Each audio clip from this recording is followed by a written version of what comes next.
हरिहर नाम के गांव में एक राघव नाम का आदमी अपने परिवार के साथ रहा करता था। राघव के परिवार में उसकी पत्नी सुमति, बेटा अशोक और बेटी सुधा रहा करती थी। राघव हर दिन खेत में काम करके अपना गुजारा किया करता था। अशोक भी अब बड़ा हो रहा था। अशोक का कॉलेज पूरा हो जाने के बाद अशोक नौकरी की तलाश में इधर उधर घूम रहा था, मगर उसे नौकरी नहीं मिल रही थी। इसलिए एक दिन राघव अशोक से, बेटे, जब तक तुम्हें कोई नौकरी नहीं मिल जाती तब तक तुम मेरे साथ खेत में काम किया करो। ठीक है पिताजी, मैं आपके साथ काम करूंगा। चलो, आज से ही मेरे साथ काम पर चलो। ऐसा कहकर राघव अपने बेटे अशोक के साथ चला जाता है। अब अशोक भी उसके साथ काम किया करता था। अशोक अपने पिताजी से कहता है, पिताजी, मैं सोच रहा हूँ कि अगर हमने हमारी खेती के साथ 2 भैंसें पाल ली तो हमारा फायदा ही होगा। अशोक, तुम सही कह रहे हो, मगर जब तुम्हें जॉब लग जाएगी तब इन भैंसों का कौन करेगा? पिताजी, वो देखा जाएगा। फिलहाल हम भैंसें ले लेते हैं। ठीक है बेटे। राघव अब 2 भैंसें खरीद कर लाता है और भैंसें खरीदने के बाद उन्हें घर जाकर उनकी अच्छी तरह से देखभाल करता है।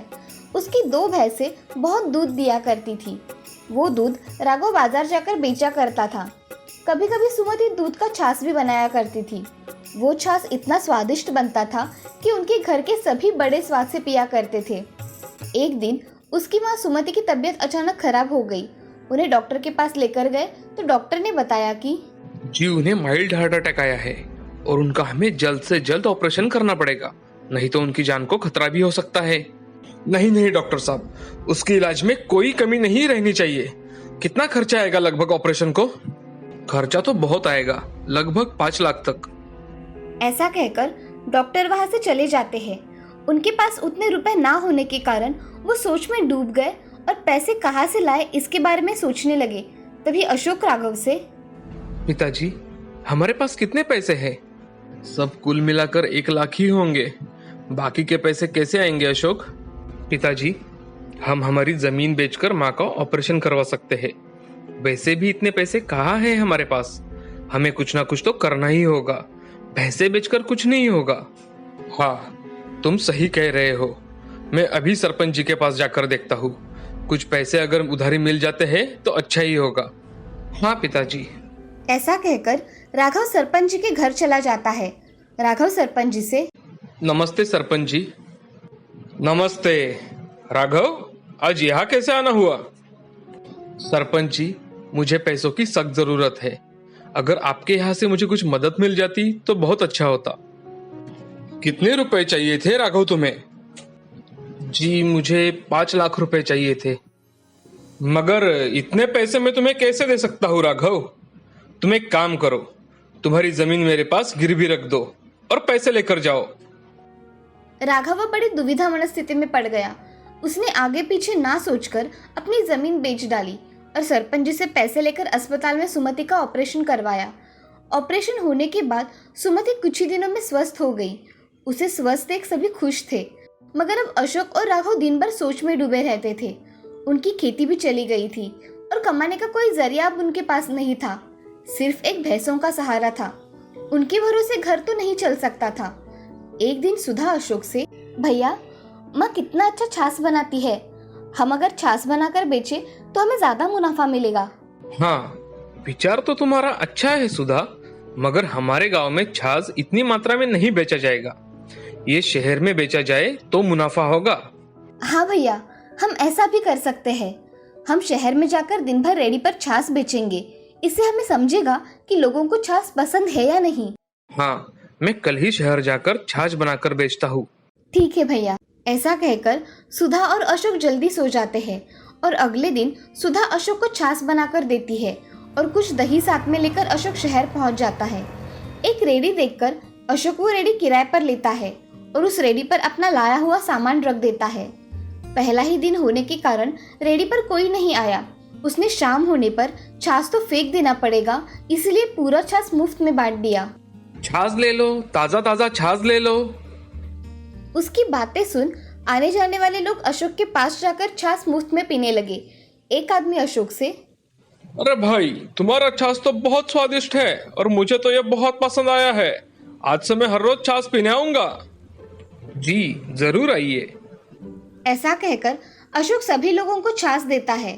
कुछ ही देर में उसका सारा बनाया हुआ छाछ खत्म हो जाता है और अशोक घर चला जाता है।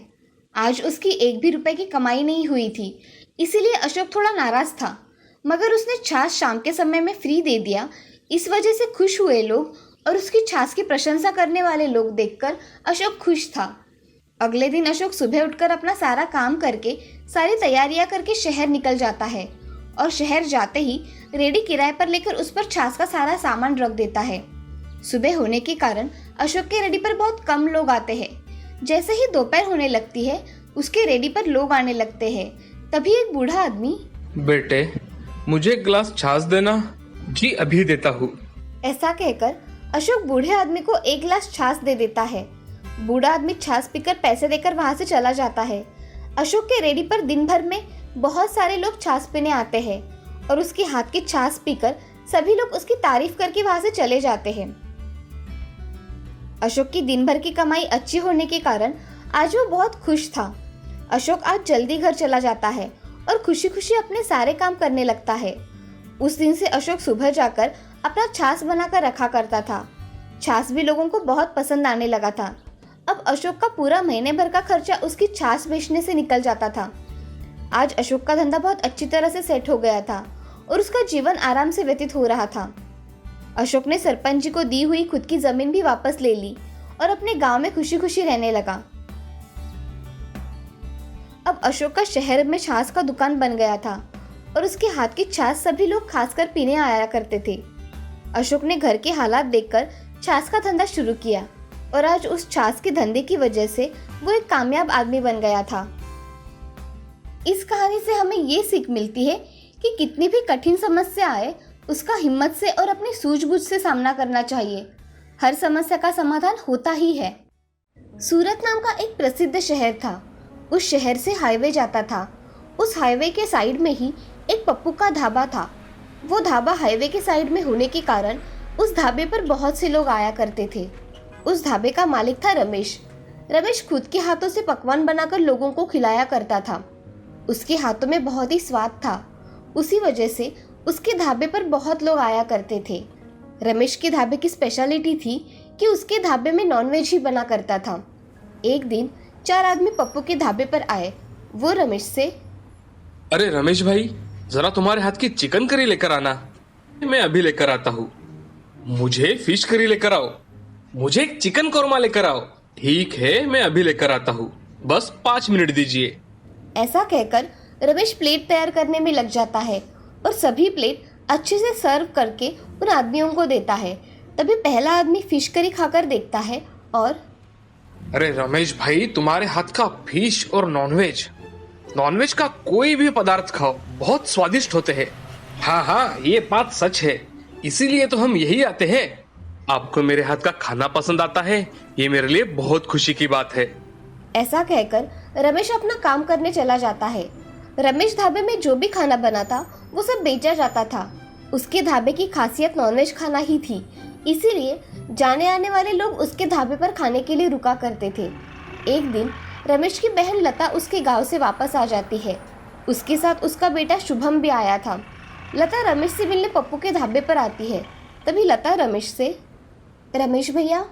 रमेश ने उसकी ओर देखा तो रमेश, अरे लता तुम यहाँ इतने दिनों बाद आई हो और घर पर नहीं आई, यहाँ ढाबे पर क्यों आई हो लता तुम? भैया आपको तो पता है कि ये गुजर जाने के बाद मेरे घर के हालात कितने खराब हो गए। शुभम को पढ़ाने तक के लिए पैसे नहीं है मेरे पास और घर में खाने के लाले पड़ गए हैं। अगर आप मुझे काम पर रख ले तो मेरा घर ठीक तरह से चलेगा। लता तुम मेरे घर पे रहो ना, तुम्हें किसने नहीं बोला है? नहीं भैया, मैं अब खुद कमाना चाहती हूँ जिससे शुभम को कोई कुछ ना कहे और उसकी पढ़ाई भी अच्छी तरह से हो पाए। ठीक है, तुम्हारी ऐसी ही इच्छा है तो यही सही, मगर यहाँ इस ढाबे पर कोई काम नहीं है। मैं आपके ढाबे पर झाड़ू पोछा करूँगी, आपकी खाना बनाने में मदद करूँगी और बाकी के काम जो भी बच जाएंगे वो कर लूँगी। रमेश थोड़ा मन में सोचता है और लता से, ठीक है, तुम साफ सफाई और ढाबे का कुछ और काम भी कर लेना, इसकी वजह से मैं तुम्हें तनख्वाह भी दे पाऊंगा। ठीक है भैया। लता वहाँ से शुभम को लेकर चली जाती है। अगले दिन शुभम के साथ लता ढाबे पर सुबह ही आ जाती है। वो ढाबे की झाड़ू मारकर साफ सफाई करती है और थोड़ी टेबल की भी साफ सफाई कर लेती है। तभी वहाँ रमेश आ जाता है और लता को चपाती बनाने के लिए कहता है। लता तुरंत ही चपाती बनाने का आटा गूंथती है और अच्छी तरह से चपाती बनाती है। वो चपाती बना ही रही थी, तभी वहाँ रंगा राघव आ जाते हैं। वो रमेश से, अरे ओ रमेश भाई, मुझे तुम्हारे हाथ की स्पेशल चिकन बिरयानी देना जरा। अभी लाता हूँ। और कुछ चाहिए आपको? मुझे एक मटन कबाब देना। जी अभी लाया।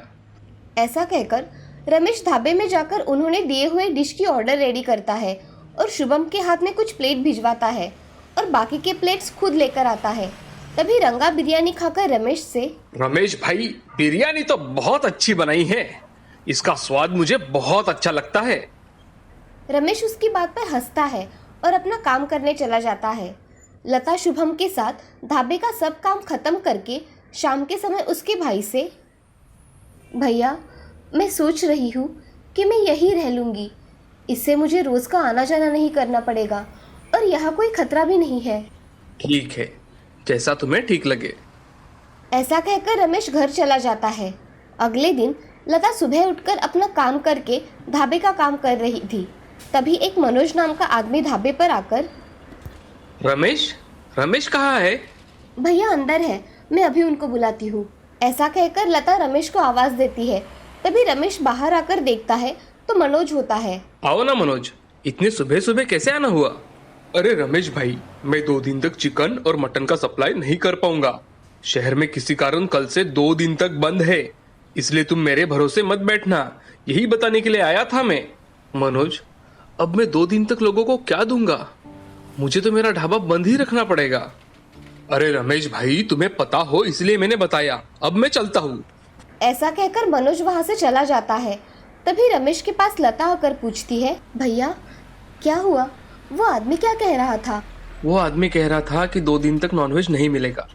शहर में बंद होने के कारण मुझे चिकन मटन कुछ भी नहीं मिलेगा और इस ढाबे में चिकन मटन के सिवा कुछ बनता ही नहीं। मुझे लगता है कि मैं 2 दिन तक ढाबा बंद ही रखूं। इसमें तो बहुत नुकसान होगा भैया। हाँ, मगर इसमें हम कर क्या सकते हैं? भैया मैं पनीर के पकवान बहुत अच्छी तरह से बनाती हूँ, तो हम 2 दिन तक पनीर के पकवान बनाकर बेचेंगे तो? लता, नॉनवेज खाने वाले लोग पनीर कहाँ खाएंगे? भैया वैसे भी ढाबा 2 दिन तक बंद ही रहने वाला है, तो इससे अच्छा मैं पनीर के पकवान बनाकर बेचूं। ठीक है, तुम इतना कह ही रही हो तो कल से 2 दिन तक तुम ही खाना पकाना। मैं बस यहाँ आऊँगा।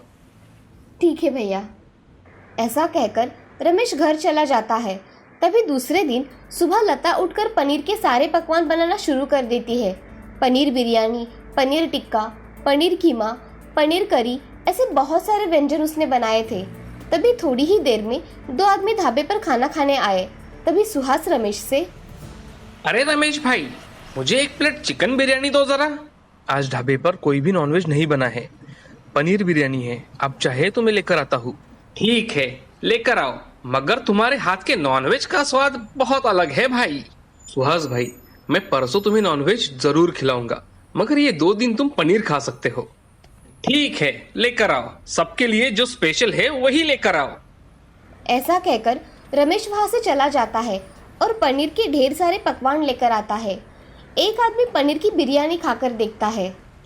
रमेश, अरे पनीर बिरयानी तो बहुत अच्छी बनाई है। ऐसा स्वाद तो मैंने आज तक नहीं देखा। बहुत स्वादिष्ट है। हाँ रमेश, खाना सच में बहुत स्वादिष्ट है। ऐसा कहकर सभी लोग पनीर के पकवान खाने लगे। ऐसे ही 2 दिन बीत गए। पनीर के पकवान अच्छी तरह से बिके थे। ये देख रमेश और लता खुश थे। उसके अगले दिन रमेश अपने ढाबे पर नॉनवेज बना रहा था। तभी एक राजेश नाम का आदमी आता है। वो रमेश से, मुझे पनीर बिरयानी और पनीर करी चाहिए। अरे भाई, आज नॉनवेज बनाया है, आपको उसमें से क्या लाऊं? एक बार बोल दिया ना, मुझे पनीर बिरयानी और पनीर करी ही चाहिए। ये सुन रमेश को गुस्सा आया और वो राजेश से, अरे उस दिन नॉनवेज नहीं था इसलिए पनीर बनाया था। यहाँ हर रोज पनीर नहीं मिलेगा, समझे? तुम्हें दूसरा खाना चाहिए तो बताओ। ऐसा कहते ही राजेश रमेश से, मुझे पनीर बिरयानी ही खानी थी। मुझे अब तुम्हारा ढाबे का कुछ नहीं खाना, समझे? ऐसा कहकर राजेश वहाँ से चला जाता है। ये सब देख रमेश बहुत गुस्से में आ जाता है। रमेश के मन में लता के बनाए हुए पकवानों से ईर्ष्या होने लगती है। एक दिन लता रमेश से, भैया शुभम को सुबह से खांसी और तेज़ बुखार है, मुझे इसे अस्पताल में लेकर जाना है। आप मुझे कुछ पैसे दे दोगे इसे अस्पताल लेकर जाने के लिए? तुम यहाँ 2 वक्त का खाना खाती हो और यहाँ रहती हो, वो क्या मुफ्त में आता है क्या? भैया मैंने आपसे 2 महीने में 1 रुपया भी नहीं मांगा और आप ऐसा कह रहे हो?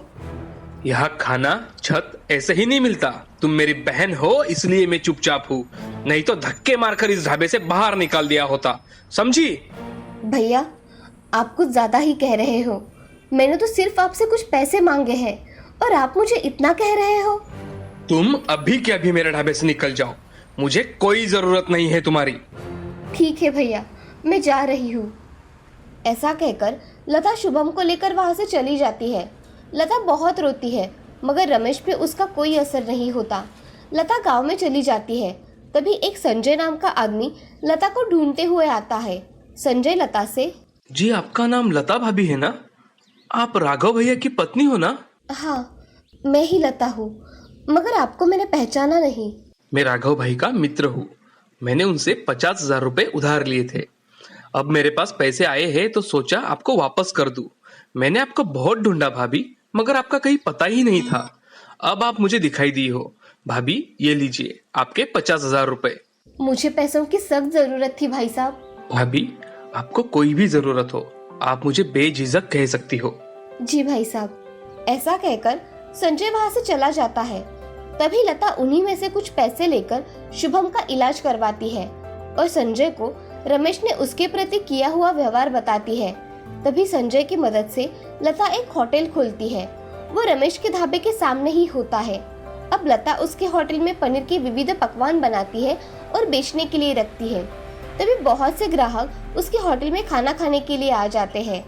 तभी ये देख रमेश बहुत गुस्सा हो जाता है। इस लता ने मेरे ढाबे के सामने ही होटल खोला और मेरे कस्टमर भी उसी के होटल में खाना खाने जाते हैं। ऐसा कहकर रमेश गुस्से से घर चला जाता है।